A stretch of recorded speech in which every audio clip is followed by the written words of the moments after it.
Hi, this is Remembering the Past, the show where we talk about people who've died recently who've had a profound effect on our history, our society, or our culture.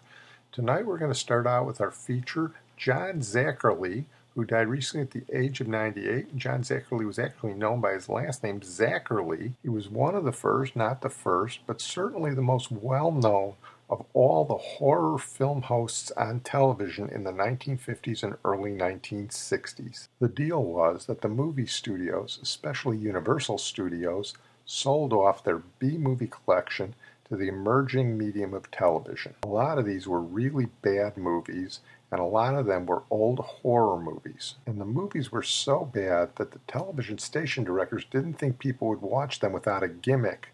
So they launched the gimmick of having a ghoul host introduce them. And that's where John Zacherle came in. John Zacherle was sort of a weird dude himself. He actually had an Ivy League education, but he was sort of a loner, and he had a great sense of humor, and he could play a great ghoul on television. He started out in Philadelphia, so he played to the Philadelphia, New Jersey market.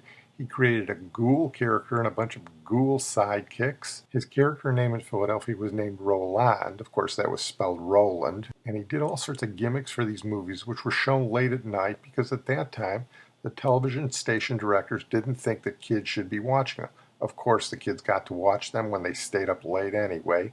And here John Zacherle talks a little bit about it. Oh, good evening, Zacherle here.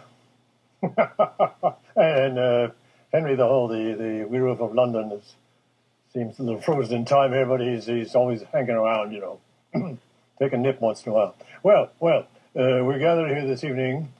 Sounds like a funeral, doesn't it? Actually, we're back in Philadelphia, which is out that way somewhere. I was doing this business of introducing late night horror movies known as shock theater. What a great name, shock theater! Oh my word! All from Hollywood, and black and white films that I was not allowed to see when I was a small little monster. But eventually, in my which I think of as some many years ago, I saw all these films, and so did you. A lot of you. It showed how we started this whole business of introducing late-night scary movies on television. Aren't you glad? Parents raised hell. They raised hell. They thought this would be a bad thing for children to see these horror movies in their very own living rooms, mind you. And some kids were forbidden to watch, but they used to sneak downstairs when Mom and Daddy were up doing other things in their locked bedroom. You would go downstairs and hang out and watch TV. Well, here's the first one from Philadelphia. So hang on. It's in glorious black and white, and it'll remind you of those old days way back before our 1960 even happened. With Roland. Tonight, Dracula. We've all seen the ghoul named Roland, but of my dear, only her hand. Could it be he has fear because Igor is near, that he won't show the rest of my dear? I am Roland, and that very interesting limerick you just heard was sent to me by Mrs. Irene Thompson of Philadelphia, Pennsylvania. I don't mind telling you that the joke is on you, Irene. My dear, ever started getting restless, Igor would run around like a werewolf trapped in the sunlight. To say Zacherle caught on was an understatement. He was so popular he moved to New York City. He became known simply as Zacherle. They eventually transferred his show to daytime so the kids could watch it. And he was incredibly popular in New York City. In fact, here's how popular he was. Here's a What's My Line episode on the day before Halloween in 1960, just a couple of days before the presidential election between John Kennedy and Richard Nixon. His name is John Zacherle. Oh. And he is the host of a TV horror movie program. This was, as you all have guessed, this was our little Halloween stunt. You see, tonight is Halloween. It's really celebrated tomorrow. But we work together, and this is a gentleman who has a fine feeling for young John, people. may I say, my son John has a Kennedy button on this side and a Zacherle button on that side. Oh, John, I wish we'd had a little more time. As a matter of fact, I'm glad we didn't have any more time with two of the panel disqualifying. But it's great to have had you with us and watch my line and make a happy Halloween for everybody tomorrow night. Thank you. Good to see you. Whatever you are out there. As I said, he was quite a funny guy, and he actually did a rock and roll record in the late 50s, Dinner with Drac, that was a bestseller. First time I heard this, I thought, what kind of junk is this? And then I learned the story of Zacherle, and I realized this is a funny guy. For dessert, there was batwing confetti and the veins of a mummy named Betty. I first frowned upon it, but with ketchup on it, it tasted very much like spaghetti.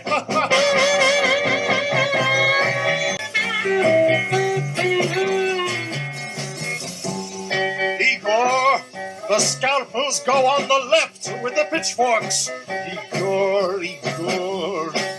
That was Zacherle, and everybody from Ghoulardi to Svengoolie to Elvira owes him a debt. We're going to move on now to Tammy Grimes, who died recently at the age of 82. Tammy Grimes was a theater star. For a while, she was one of the biggest names on Broadway because she was the female lead in the Unsinkable Molly Brown in 1960. She won the Tony for playing the title character. This was Meredith Willson's second most famous Broadway play after The Music Man. And of course, that being Broadway at the time, we don't have much footage of her in that role, but Ed Sullivan used to have great Broadway stars doing their roles on television. So here he is introducing her on his television show and fumbling through it as he always did. Now, ladies and gentlemen, there's a wonderful Neapolitan saying, how sweet to do nothing. And in this particular scene from the Tammy Grimes show, The Unsinkable Molly Brown, Tammy Grimes dining or having the luncheon with a prince in Italy, Mitchell Gregg, thinks of this thought, how sweet to do nothing. And here they are.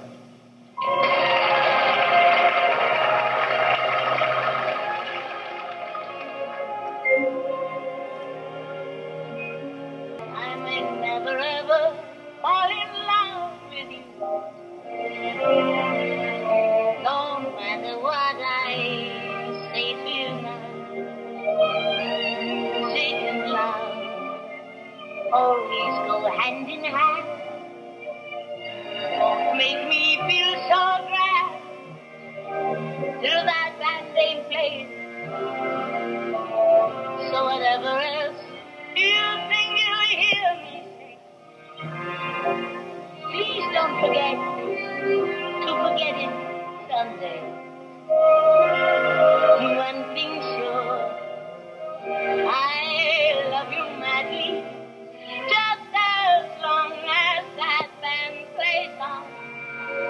So when you ask me, don't wait till the music is gone. Reminds you a little bit of Marlene Dietrich there. Tammy Grimes won a second Tony in 1969 for playing in Noel Coward's Private Lives, but she never really caught on in television or film. She had her own television show for about half a season, got canceled quickly. She was in a couple of completely forgettable movies, and in fact, when they did the film version of The Unsinkable Molly Brown in 1964, they went with the better box office bet Debbie Reynolds. There was also some talk going around that Tammy Grimes could be a little difficult to deal with. In any event, she wound up married to Christopher Plummer for a while, and Amanda Plummer's their daughter.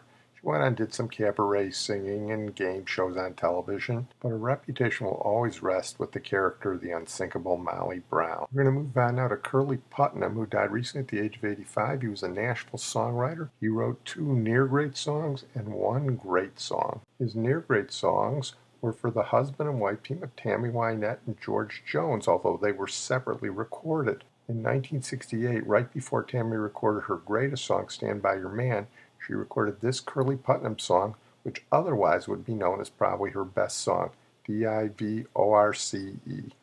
D-I-V-O-R-C-E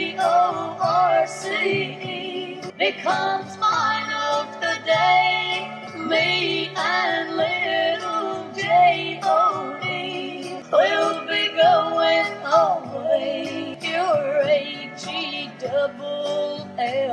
for me. Oh, I wish that we could stop this D-I-V-O-R-C-E.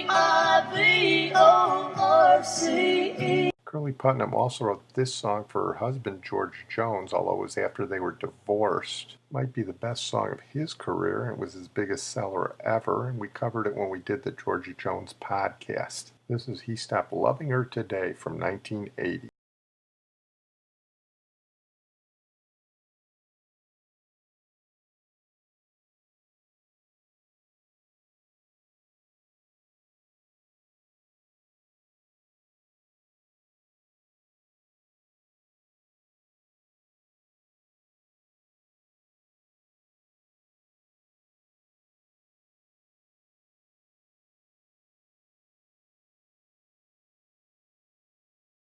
His opus magnum was a song he wrote after watching the 1950 movie The Asphalt Jungle. Sterling Hayden is the anti-hero of the movie, and he gets shot up after a bank robbery, and he dies amidst the green, green grass of home. The original was done by a country singer named Johnny Darnell, but another guy did a pretty good version around the same time. Here's the early version of the song done by the killer, Jerry Lee Lewis, and it's quite good. Arm in arm, we'll walk at daybreak. Again, I'll touch the green, green grass of home. Yes, they'll all come to see me in the shade of that old oak tree as they lay me beneath the green, green grass of home. Gotta play a couple more versions of that baby. Here's the Man in Black. He's doing this one at Folsom Prison. Yes, they'll all come to see me in the shade of the old tree as they lay me beneath the green, green grass of home. How about the King? Yes, they'll all come to see me in the shade of an old tree as they lay me beneath the green, green grass of home. And my old comrade Joan Baez did it on the Smothers Brothers.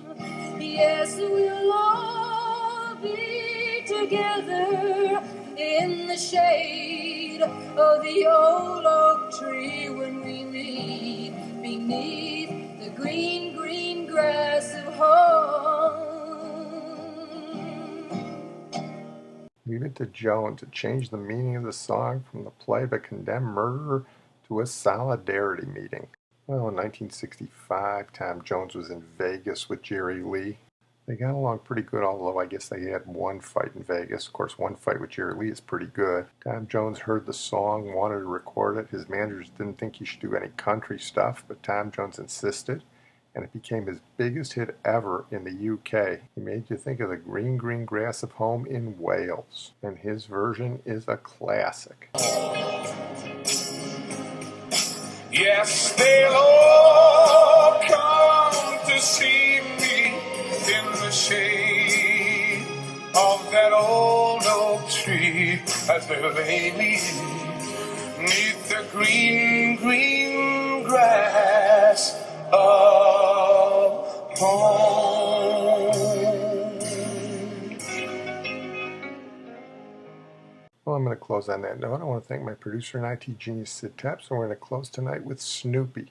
No, Snoopy didn't die, but after 31 years, the company MetLife has decided to wax Snoopy. He will no longer be the advertising brand logo for MetLife. You used to see him on the blimp and at the Macy's Day Parade and on business cards and on television. That relationship is over. So although that relationship is over, we're going to keep Snoopy in mind with that great song by the Royal Guardsmen in 1966, where he fought the Red Baron. In the nick of time, a hero arose, a funny-looking dog with a big black nose. He flew to the sky to seek revenge, but the Baron shot him down. Curses fire!